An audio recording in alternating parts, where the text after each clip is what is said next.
Good evening, everyone. Thank you for joining us for tonight's security webinar focused on the District of Columbia and the Jewish community. My name is Ron Halber, and it's my honor to serve as the Executive Director of the JCRC of Greater Washington.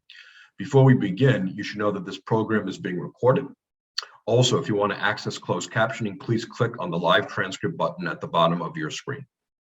The JCRC serves as the public affairs and community relations arm of the Greater Washington area Jewish community. We represent the Jewish Federation of Greater Washington and over 100 organizations, synagogues, and schools to advocate for the needs and values of the Jewish community and for the well-being of everyone in the region, including the most vulnerable. The JCRC focuses on government relations, advocating for Israel, combating anti-Semitism, strengthening ties with other communities, working in our region school system, Holocaust education and commemoration, and the topic of tonight's program, security. So after I introduce our guests and we hear from the panelists, which are all great, I will moderate a Q&A session. If you have any questions, please put your name in the Q&A module, and I will call on you, and then you can unmute yourself. Or if you just want me to pose the question for you, you can enter your name in the. You can also put your question there, and I'll read it out for you. So we're going to do 3 introductions in a row, and then we're going to get right to our panelists. And I see Chief Conti, and thank you so much, sir, for being with us here today. In December of 2020, DC Mayor Muriel Bowser appointed Robert Conti chief of the Metropolitan Police Department following an over 3 decades long and distinguished law enforcement career. He became a sworn officer in 1992 and quickly rose through the ranks, including serving as a patrol officer and then a sergeant in the 2nd District. As a lieutenant, he served as a patrol services area leader, and then he led the intelligence division. In January of 2004, Conti was promoted to captain, responsible for leading the violent crimes unit, which includes the homicide division and the sexual assault division. He also commanded the 2nd District and later the Special Operations Division, where he was responsible for overseeing tactical patrol, special events, and safety. Later, he would go on to command the 6th District, lead the MPD's recruiting division, head the 1st District, and be appointed assistant chief of the department's professional development bureau. And in 2017, Conti was named Chief of Patrol Services South, and in March of 2018, Assistant Chief of the Investigative Services Division. Like I said, a very long and distinguished career in law enforcement, and we're so grateful and welcome to have him. Next, we have Meredith Wiesel. Meredith currently serves as the Deputy Regional Director at the ADL's DC Regional Office. Her operations portfolio includes the oversight of the Office of Legislative Advocacy, Community Engagement and Coalition Partnerships, Law Enforcement Training and Incident Response, and Media and Communications Outreach. Prior to that, she served as JCRC's Director of Maryland and Director of Government and Community Relations, where she worked to advance legislative priorities that focused on strengthening hate crime laws, confronting and educating about anti-Semitism, securing security fund for houses of worship, schools, and child care centers at risk for hate crimes, and enhancing college education. She's an experienced attorney, government relations professional who has spent decades engaged in public policy and community issues in the Greater Washington area. Robert Graves joined the Secure Community Network in October 2019 as Regional Security Director for the National Capital Region, encompassing Washington, D.C., suburban Maryland, and Northern Virginia, advising Jewish organizations and institutions.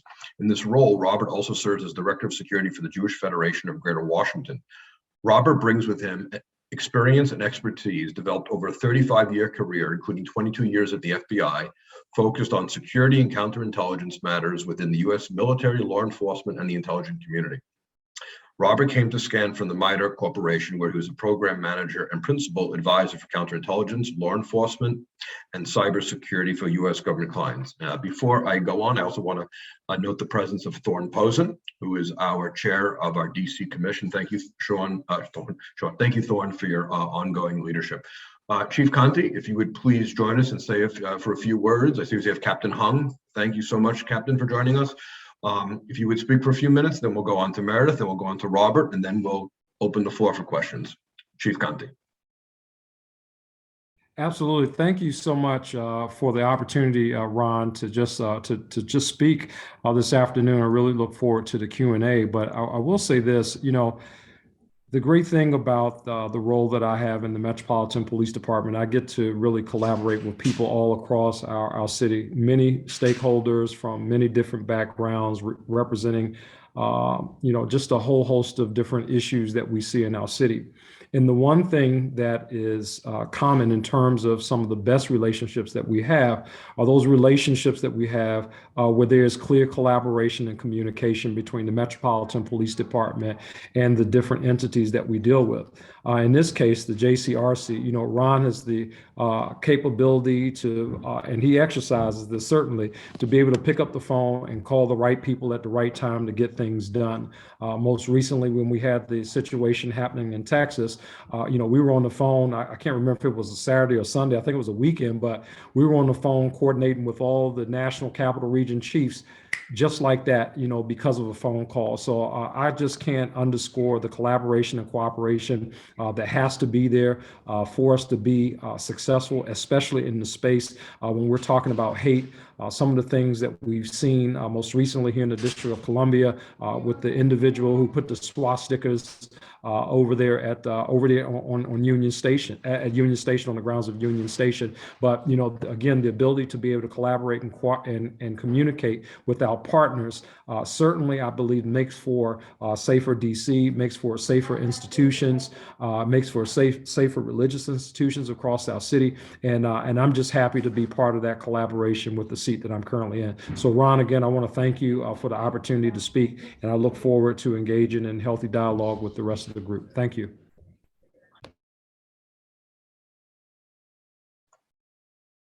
Meredith, would you like to speak for a few minutes? Yeah, I was laughing. You were still on mute. I know. You would think after 2 years of Zoom, I would have got that by now. We all do it. Well, thank you, Ron. Pleasure to be here. Good to see you, Chief Conti, Captain Hong. I feel like you talk to my staff every hour on the hour. I see Kelly O'Meara on here too. So wonderful to see everybody from MPD. So just a little background for anybody who's not familiar with ADL. I think everybody pretty much is. And then I want to talk just a couple of things that we've been seeing nationwide, but also here locally, in the region and in the district, and just kind of a couple of statistics numbers that I think are just important for us to look at. So ADL, centuries old, leading anti-hate and civil rights organization. We're one of the leading experts in extremism and combating anti-Semitism. And one of the things that we've really kind of noticed over the past few years, that unfortunately being on edge and being vigilant has very much become a part of the American Jewish experience. And in the past few years, we're continuing to see anti-Semitism reach what I would say a high watermark in the United States. And polls are showing that Americans, in particular, are very concerned about anti-Semitism and their personal and their communal security. And we know that this is true in the aftermath of mass shootings, of course, at the Tree of Life Synagogue in Pittsburgh, in Poway, both in 2018, 2019, so not that long ago, although every year feels a little bit longer recently. And we know both of those were carried out by white supremacists. And of course, we've continued to see attacks, previous years in Jersey City and Muncie, and now I'm sure you've seen in the news what's been happening up in Brooklyn. There has been, I think it's like a 300% increase over the past few, the past few weeks, not years, past few weeks. And we also, of course, back in 2017, saw the white supremacist rally in Charlottesville. And last year in particular, I do want to highlight, because we did see some incidents in the district, there was a surge that became pretty dramatic and violent in some areas when what was happening between the hostilities between Israel and Hamas back in May. And just from a standpoint of what we were tracking, we logged 251 anti-Semitic incidents from May 10th, which was, people will look at the official start of the military action when that was happening. And through the end of the month, there was a 115% increase over the same period in 2020. And there were definitely some incidents, or what we would see anti-Semitic signs related to some of the protests that were happening. And this is it's continued. And, we can kind of debate all day, how a lot of this has happened. But one of the things that we've just sort of seen over the past few years, and honestly in the past few days, is that leaders in the community, and I don't mean necessarily in DC, but the larger community, have not been using their bully pulpits for good. It's allowed sort of a climate where extremism, hatred, and honestly conspiracy theories have continued to flourish. And as I said, we kind of had the bookend of anti-Semitism that was present at Charlottesville in 2017. And let's go back to last year, January 6th, when the insurrection happened, the breach of the U.S. Capitol, which is relevant to here, what we're talking about. And we saw a lot of anti-Semitism present there. Somebody who was wearing a sweatshirt that said Camp Auschwitz with staff on the back. There was Nazi insignia. There were other types of anti-Semitic tropes and things that people were talking about. And all of this creates a level of anxiety and concerns for the communal safety. And so what we kind of talk about is this reinforces a need for, I would say, a whole of society approach to combat anti-Semitism, whether we're seeing it on social media, in a synagogue. Anti-Semitism has to have no place in our communities, and we need our leaders to continue to stand up. And when we talk specifically, about some numbers in the district, what we actually saw in 2020, we don't have the 2021 numbers yet, but there were 43 anti-Semitic incidents. And that was a 126% increase from 2019. Now, this is only what's reported. And as Captain Hong knows, there are a lot of things that are not always reported, and there's a lot of just bias incidents that are consistently happening. And DC, unfortunately, based on the numbers to ADL, was 13th, tied with Ohio. Depending on how you feel about Ohio, that could be good or bad, but it was tied for 13th of the highest number of anti-Semitic incidents reported in 2020. And Americans are concerned about this. And of course, then let's just fast forward real quick and I'll wrap up, Colleyville. And it became a painful reminder for us, the fact that our synagogues in particular and other Jewish institutions, and honestly some other faith-based institutions as well, are continuing to be at risk for terrorist attacks. There was no doubt in Colleyville that, given what we've continued to hear, that the hostage taker chose his target very carefully. As we said, he didn't go and stop, somebody used the statement, at a PetSmart or other retail type of place.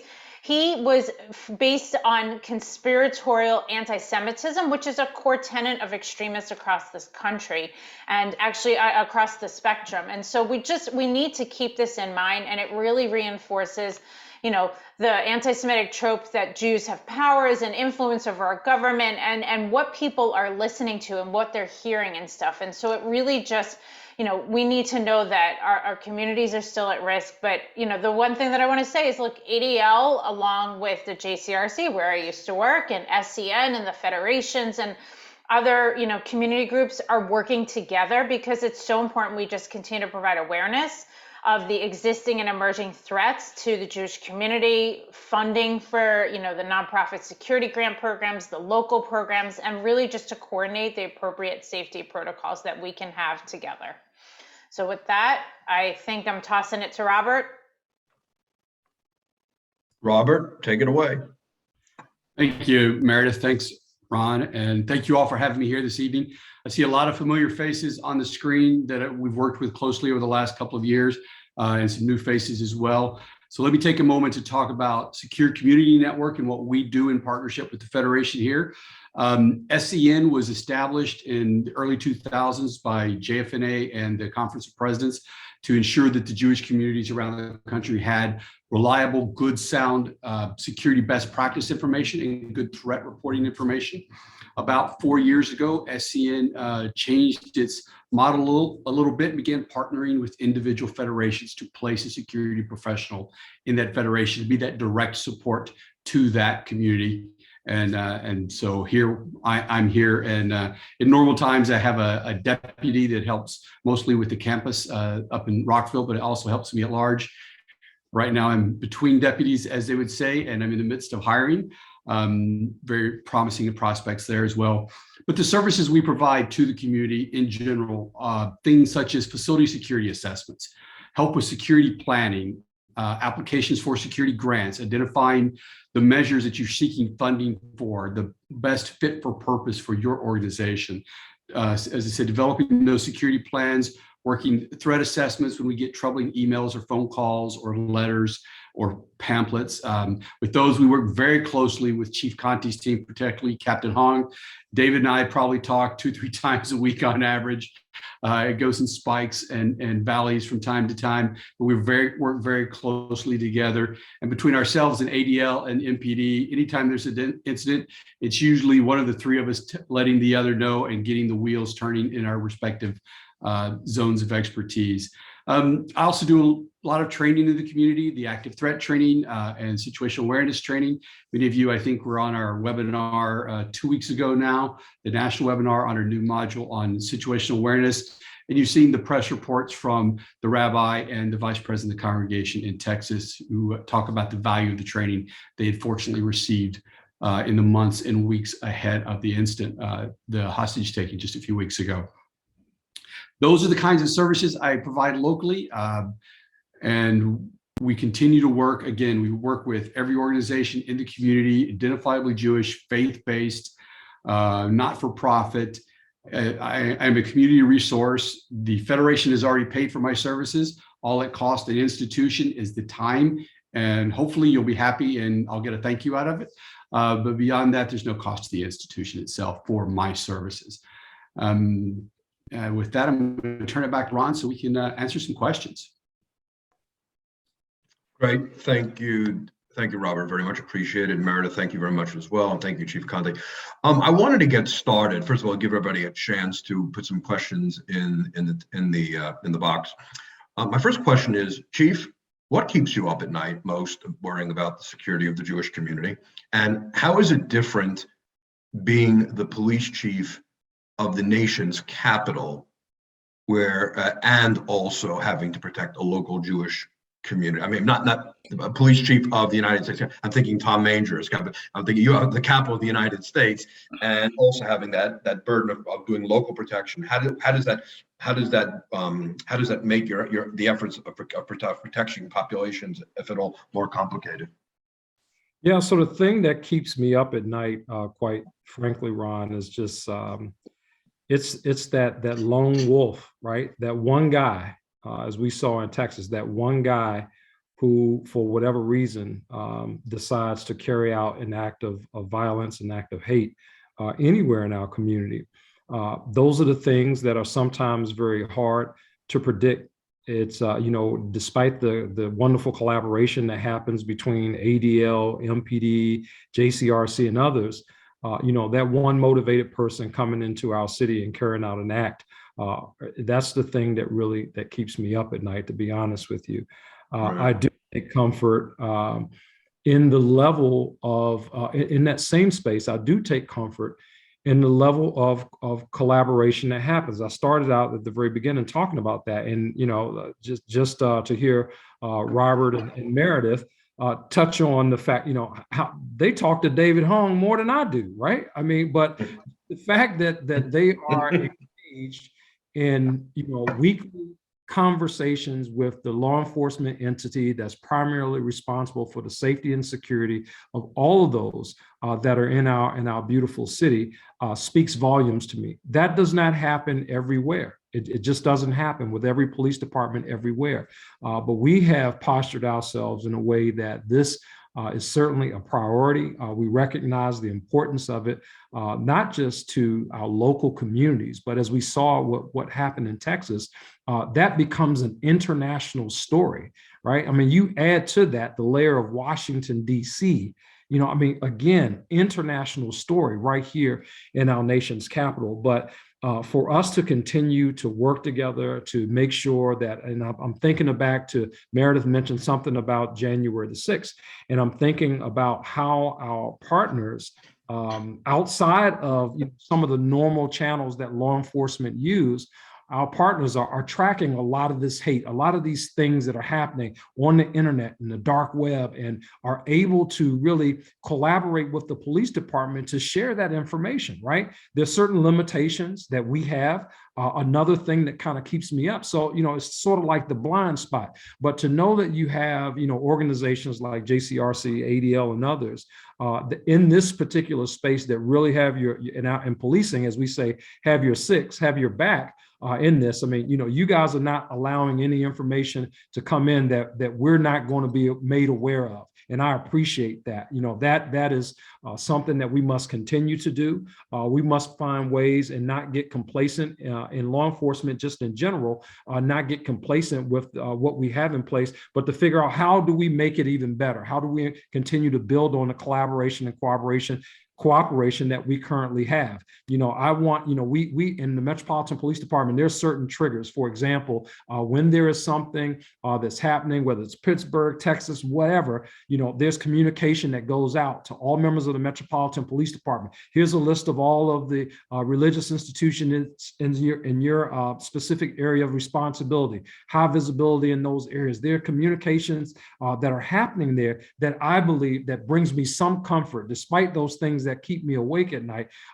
It brings me some level of comfort to know that there's that collaboration. The last thing that I would say is this. I know that here in Washington, D.C., whether it's in the past has been the APAC conference that's held here, or whether it's the High Holy Days, in this particular space, it's not just about, hey, a few Metropolitan police officers, posted up periodically in the block trying to make sure that people are safe. The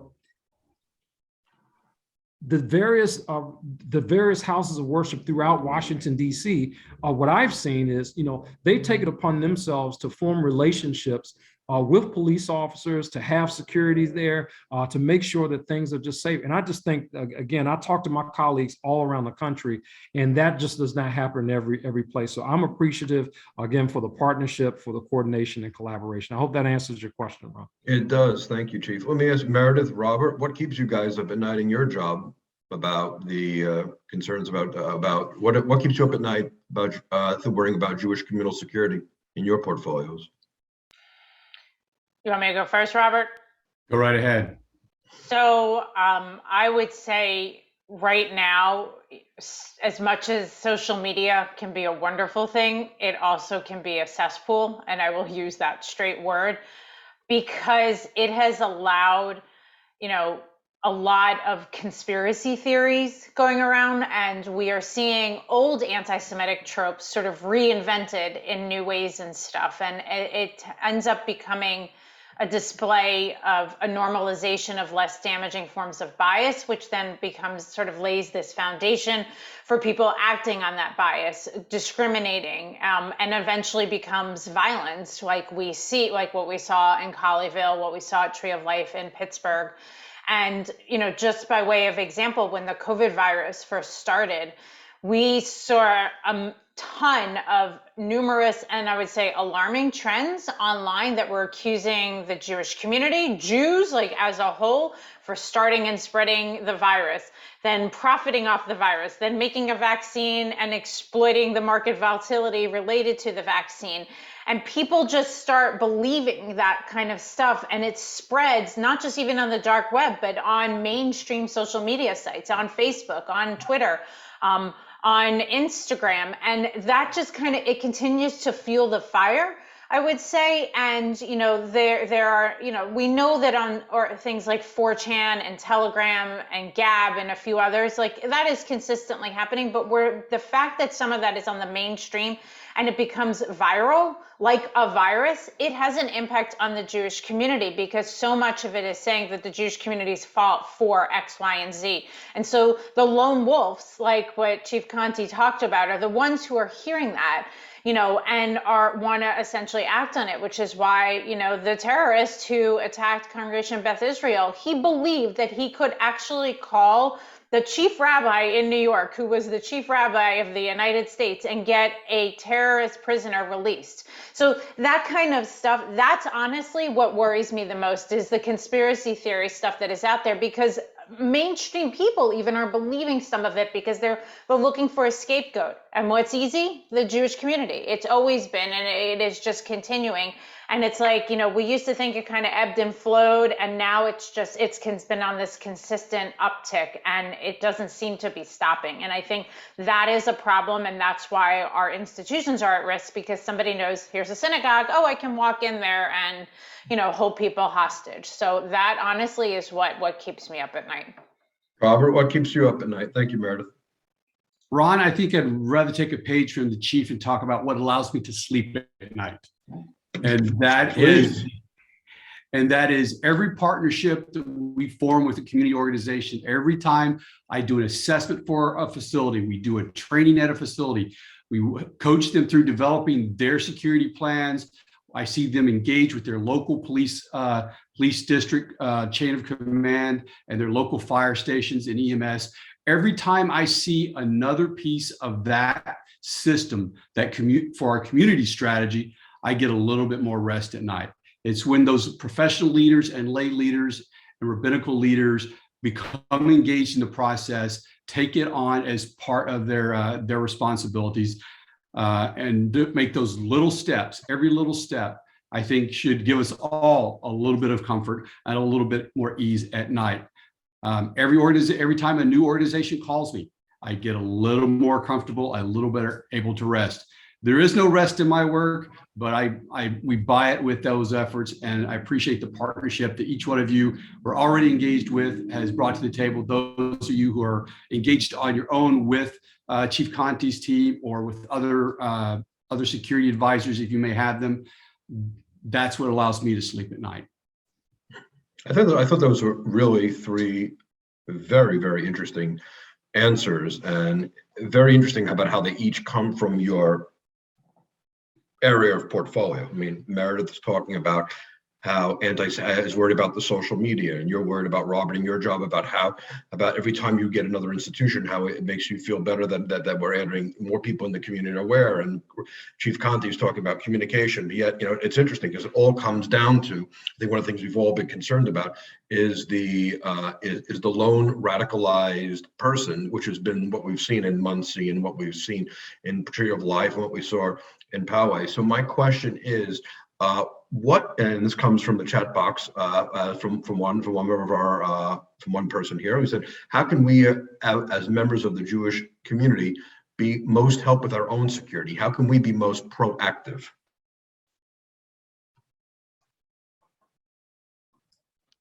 Well, I'll jump in there. We have go ahead, Chief, please. Yeah, Chief, you're on two screens, so I think I'm having some real technical difficulties. I had to transfer from my phone, from the computer to my phone. Can you guys still hear me okay? Yes, we can.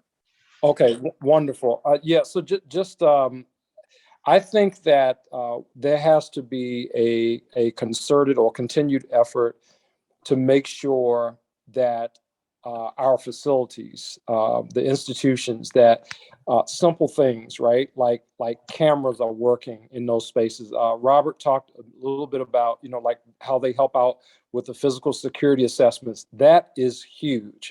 And, as I talked, about, as I was at a church in the Shaw area recently, and I was talking to the pastor. This was of a church.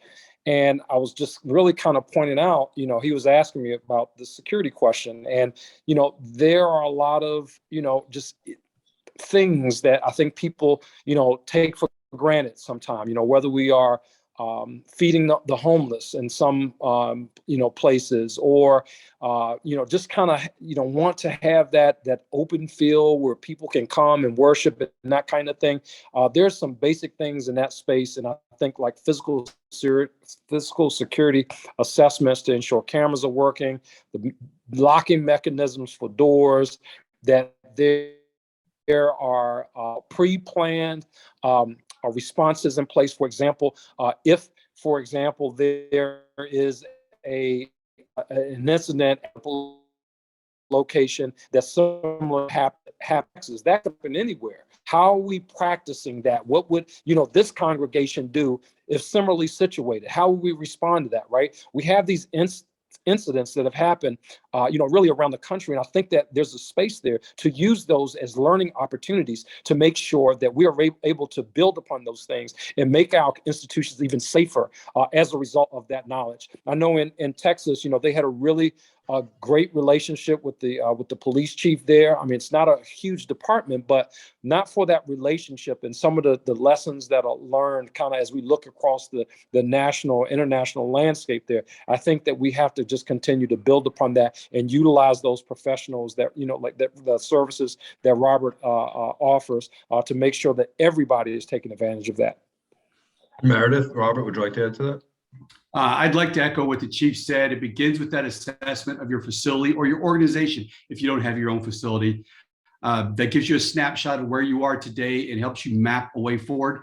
Then developing a plan, protocols and procedures for routine activities, for special events, for emergencies. Third, sharing that plan along with copies of your floor plans with your local law enforcement partners there in your community, in your district, making sure that they know your community, your congregation, your constituencies, and that the first time they meet them isn't in a crisis. Get a chance. The better they know you, the better they serve you. And the better you know them, the more comfortable you are calling on them for routine things, urgent things, and emergency things. Fourth, participate in the grant program. Take advantage of the federal grants as it comes around each year. Apply for those, whether it's for small projects or large. Use that resource to the maximum you can. And lastly, train your organizational plans, train the individual skills that we talk about with the situational awareness and active threat response, first aid training, all these kinds of training. Make those trainings available to your individual members. Those trainings are empowering for them, builds resiliency in your organization. It'll make you safer and more secure. Meredith? So I'm going to take a different, not a countering view, but a different view just from a different perspective, because I think, Chief Conti and Robert are going to give you sort of the straight security perspective, as they should, of reporting and how to make yourself safe in this space. The way we look at it, as an anti-hate organization fighting anti-Semitism, there's a comprehensive approach to addressing anti-Semitic incidents and behavior. And there are things we can be doing as a community together, and not just necessarily for you as an individual within your congregation. We can talk about educating youth to prevent incidents. We consistently see things happening in the schools that they're talking about. Obviously, like we've talked about, working directly with law enforcement. When you see something, say something. It's the biggest thing I've learned from SCAN over the years. But also there are things that we can be doing to improve our laws also. So when even smaller incidents happen, whether it's a form of bias or a hate crime under the legal definition or other form of hate violence, what are prevention tactics we can talk about and things that we can do under the law? Obviously raising awareness of any extremist threats that are continuing. As Chief Conti said, we were able to, as an organization, ADL has our Center on Extremism, we were able to provide information before and after January 6th to help them, before what possibly could happen and also after with the investigation. There are certainly, things that our public officials and civic leaders, we should be calling on them to speak out against anti-Semitism, using what I would say their bully pulpits for good. And actually somebody sent me a private message asking about the comments from Jonathan Allen today, the Washington commander. We called him out in the sense. Get used to saying that, Washington. I know, it rolls off kind of quickly, but yeah, the Washington commanders.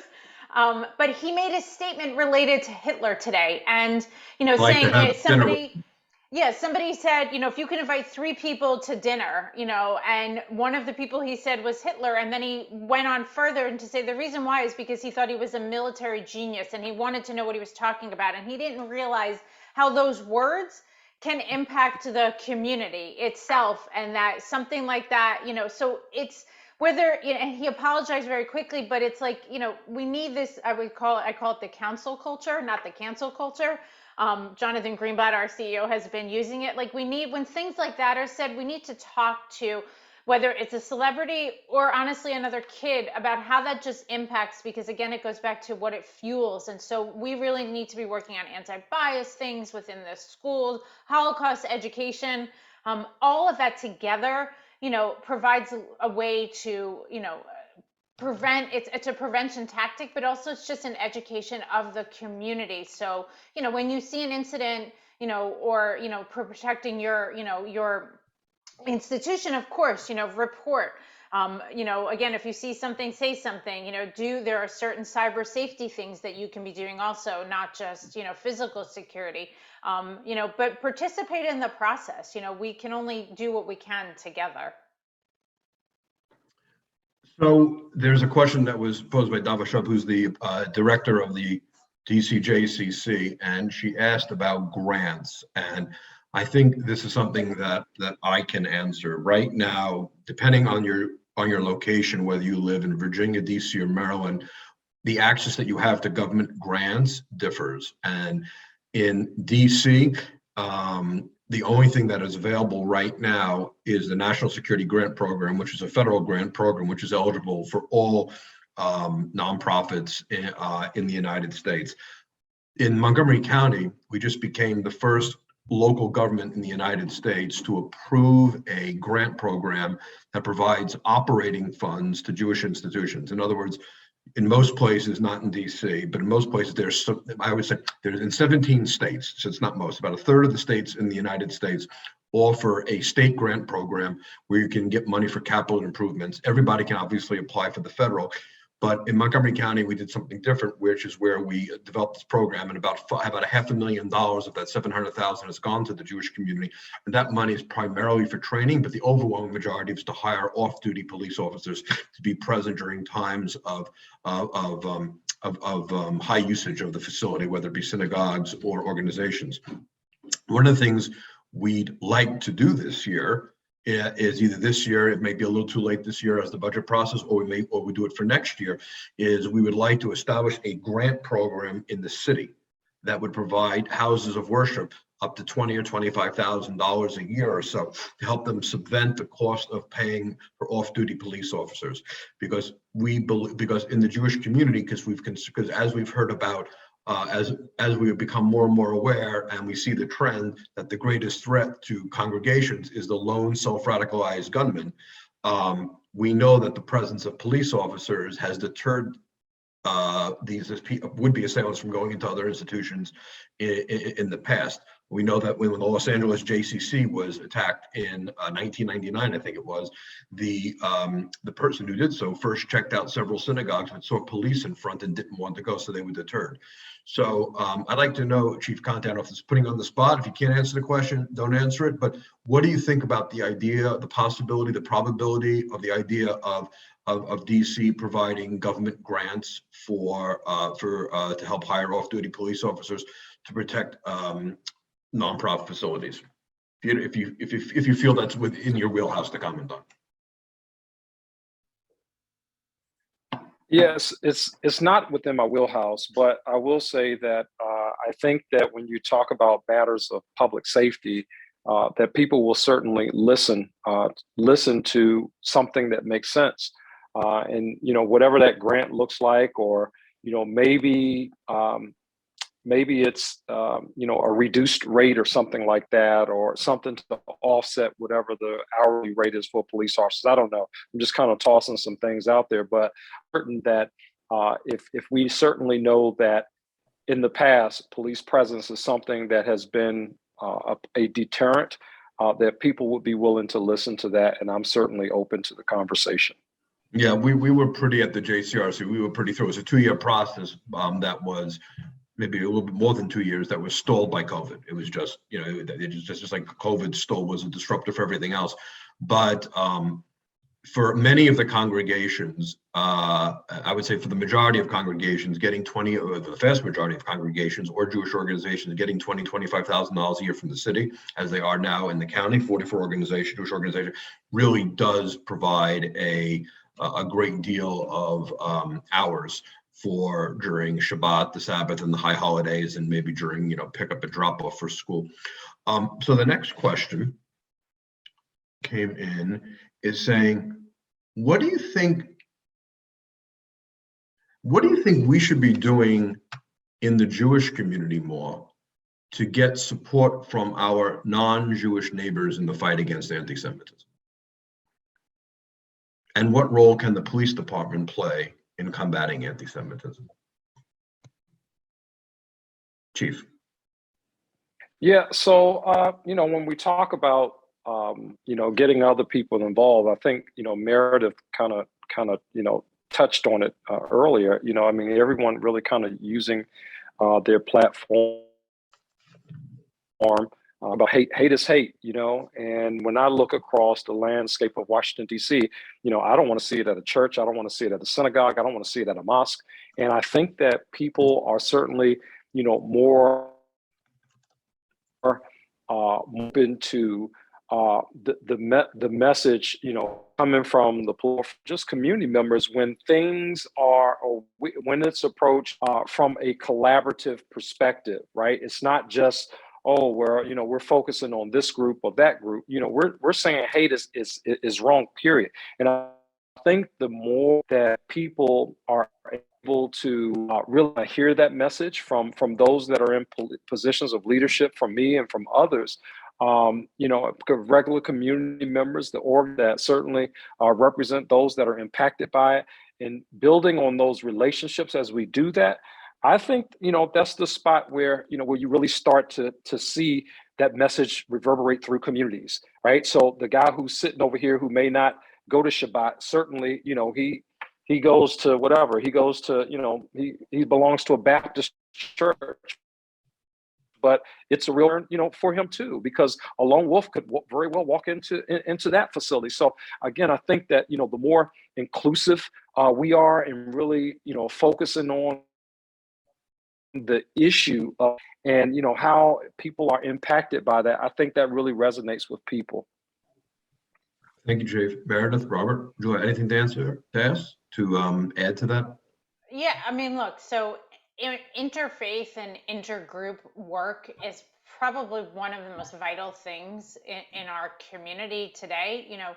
We want people to stand up against anti-Semitism. We need to also be standing up against systemic racism and discrimination and Islamophobia and xenophobia and anti-Asian hate. I mean, all the phobias and isms out there. I mean, by way of example, look, when COVID first started, we saw a huge uptick, and unfortunately we've continued to see, of anti-Asian hate in the community and stuff. And we as the Jewish community, knowing what we have been through for, thousands and thousands of years, it is so important to be an upstander and to do outreach. And I think it's incredible, particularly what our clergy does. The rabbis are meeting with the priests and the reverends and the imams, and from the gurdwaras, and everybody together. We as a community should be doing that. It shouldn't just be at the clergy level.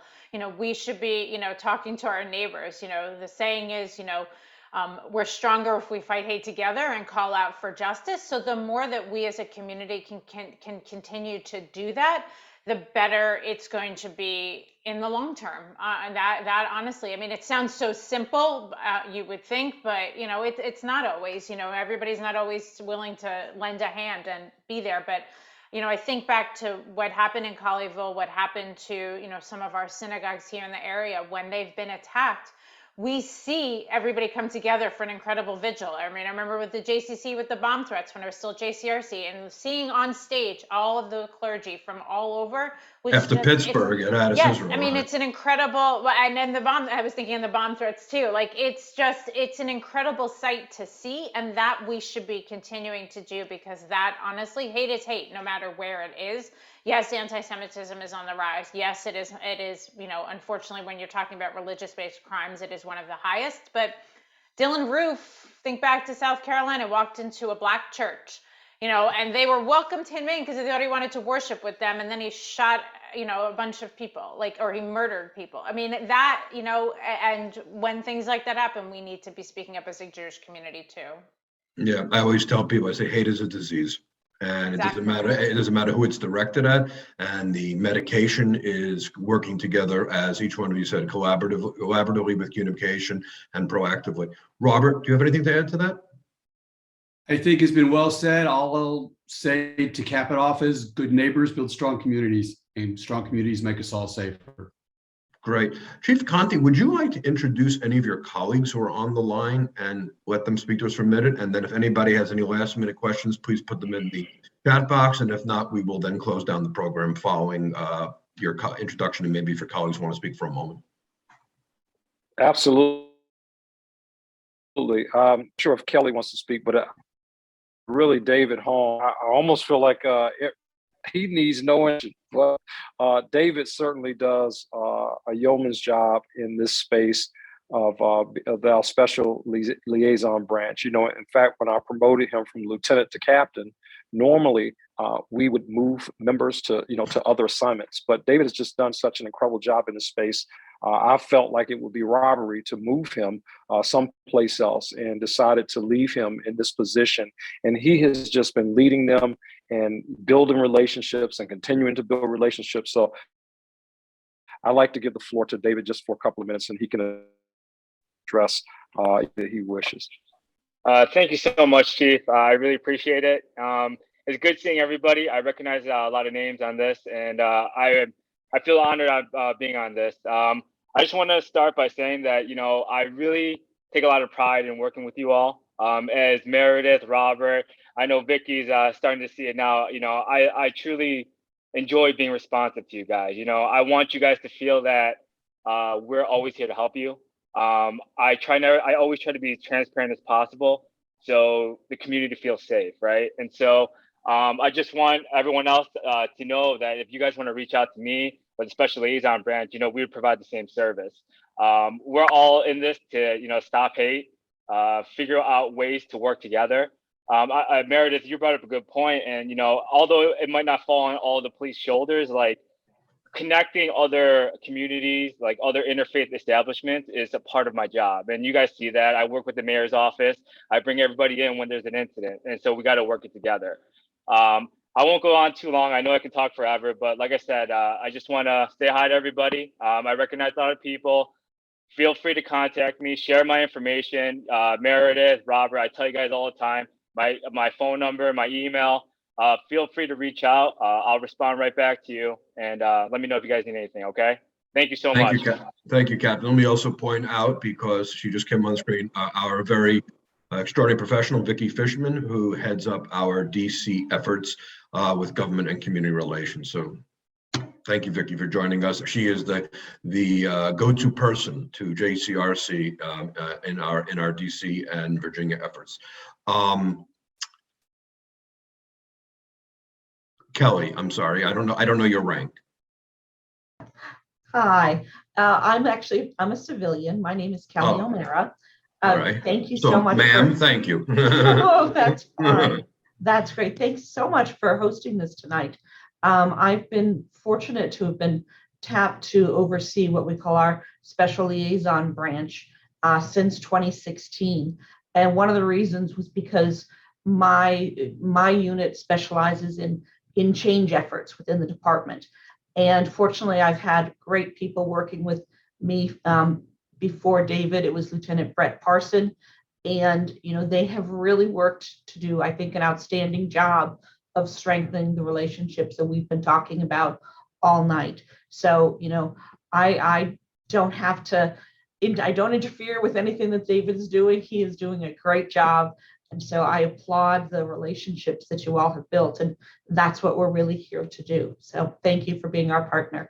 Thank you, Kelly. From an historical perspective, to show you how long this goes back, we've been working with Brett Parsons, who was also a member of the Jewish community, and when he retired, and to give you a little example about how close and how important and how meaningful these relationships are, we had buses that were going to leave to go to the Antisemitism rally.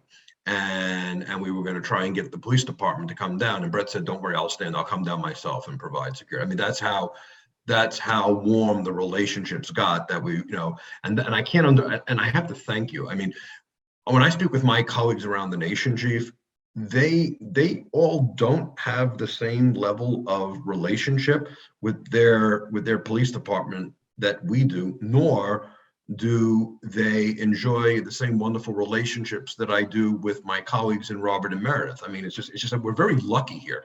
We have three great police chiefs in Conti and in Jones and in David, or DC, Fairfax Davis, and we're just lucky in this region, because I tell you, I speak with the JCRC directors throughout the country from both large and small communities, and they don't have the same extraordinary relationships with their law enforcement that we do. And clearly, as being the police chief of the nation's capital, there's a little bit extra layer of responsibility that you have that most big city chiefs don't. So I wanted to, I guess, with no more questions in the box, and to uncharacteristically close on time, I wanted to thank our chief, Conti, for being here. Thank you to Robert, and thank you to Meredith, and thank you to all of our community members and professionals for joining us here, and to wish you a healthy and happy month as we go forward. Thank you.